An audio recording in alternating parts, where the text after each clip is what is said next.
குருக்ஷேத்திர போருக்கு பிறகு பல ஆண்டுகள் கடந்தன. பாண்டவர்கள் நீதி ஞானத்துடன் ஆட்சி செய்தனர், மக்களை அமைதியாக வாழ வைத்தனர். ஆனால் காலத்தின் கட்டாயம் யாருக்கும் ஒன்றுதான். வயது முதிர்ந்த போது அவர்களின் உடல்கள் பலவீனமாயின, ஆனால் மனம் தளரவில்லை. ஒரு நாள் ஒரு தெய்வீக குரல் சபையில் ஒலித்தது. உங்கள் கடமை முடிந்துவிட்டது, இப்போது இந்த உலகை விட்டுவிட வேண்டும். இந்நாள் வரை நீங்கள் ஆதரவாக இருந்தீர்கள், இனி முக்தியை தேடுங்கள் என்றது.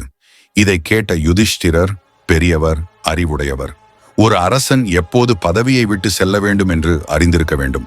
அவர் சகோதரர்களும் திரௌபதியையும் அழைத்து சொன்னார், நாம் விட்டு செல்ல வேண்டிய நேரம் வந்துவிட்டது. நாம் கடமையை முடித்து விட்டோம்.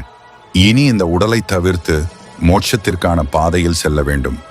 அவர்கள் பரீட்சித்தை, அபிமன்யுவின் மகனை, ஹஸ்தினாபுரத்தின் புதிய அரசனாக அமர்த்தினார்கள்.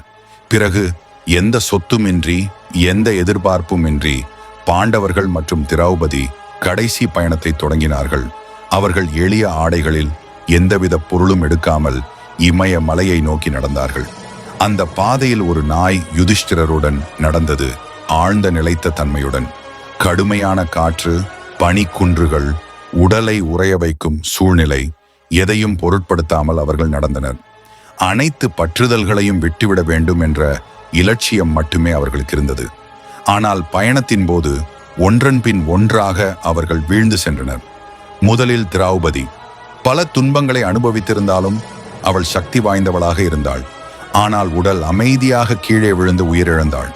பீமன் யுதிஷ்டிரரிடம் சோகத்துடன் கேட்டார், ஏன் திரௌபதி வீழ்ந்தாள்? அவள் தவறானவளா என்று. யுதிஷ்டிரர் திரும்பி பார்க்காமல் அமைதியாக சொன்னார், அவள் ஐவரை சமமாக நேசிக்க வேண்டியவள் அர்ஜுனனையே அதிகம் நேசித்தாள். அவள் அனைவரிடமும் சமமாக இல்லை.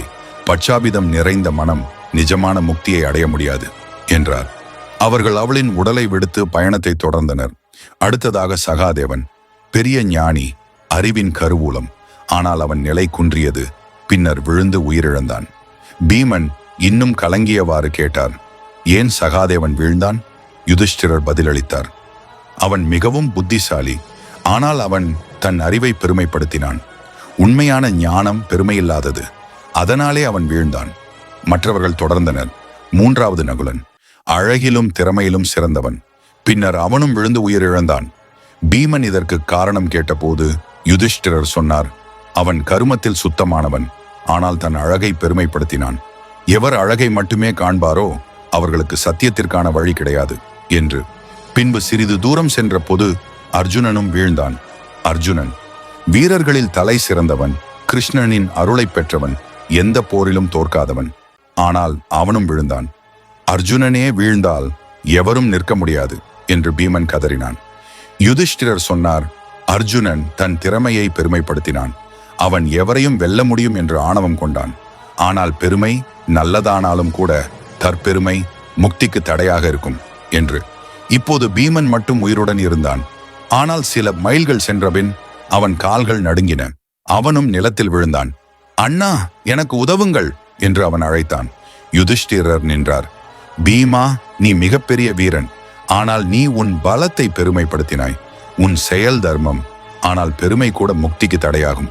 பீமன் சிரித்தான். அவன் அனைத்து உண்மைகளையும் புரிந்து கொண்டான். அவன் அவனது உடலை விட்டுவிட்டான். இப்போது யுதிஷ்டிரர் மட்டும் வாழ்ந்தார். நாய் மட்டும் யுதிஷ்டிரருடன் இருந்தது. அவர்கள் சொர்க்கத்தின் வாயிலில் சென்றடைந்தனர். இந்திரன் தோன்றினார். யுதிஷ்டிரா, நீ அனைத்து சோதனைகளையும் கடந்து விட்டாய். சொர்க்கத்திற்கு வா. ஆனால் அந்த நாய் இல்லாமல். ஆனால் யுதிஷ்டிரர் முடிவெடுக்கவில்லை. இந்த நாய் எனக்கு நேர்மையாக இருந்தது. நான் இதை விட்டு செல்ல முடியாது. இது சொர்க்கத்திற்கு வர முடியாவிட்டால் நானும் வரமாட்டேன். இந்திரன் மகிழ்ந்து சிரித்தார். அப்போது நாய் தர்மதேவனாக மாறினான். யுதிஷ்டிரா, நீ தர்மத்தின் மிக உயர்ந்த நிலையினை அடைந்தாய். உண்மையான தர்மம் என்பது அன்பும் ஒழுக்கமும் அர்ப்பணிப்பும் ஆகும். சொர்க்கத்திற்கு வா. பாண்டவர்கள் கடைசி பயணம் நமக்கு கற்றுக் கொடுக்கும் பாடங்கள். உண்மையான தர்மம் என்பது எதையும் எதிர்பார்க்காமல் செய்வதே. அன்பும் நேர்மையும் ஈமையும் உயர்ந்த தர்மம். வாழ்க்கையின் இலக்கு எங்கே செல்வதல்ல, ஆனால் எப்படி நடக்கிறோம் என்பதே முக்கியம். இவ்வாறு பாண்டவர்கள் ஒரு ராஜ்யத்தையும் புகழையும் விட்டுவிட்டு அவர்களின் கர்மத்தை மட்டும் எடுத்துக்கொண்டு சென்றார்கள்.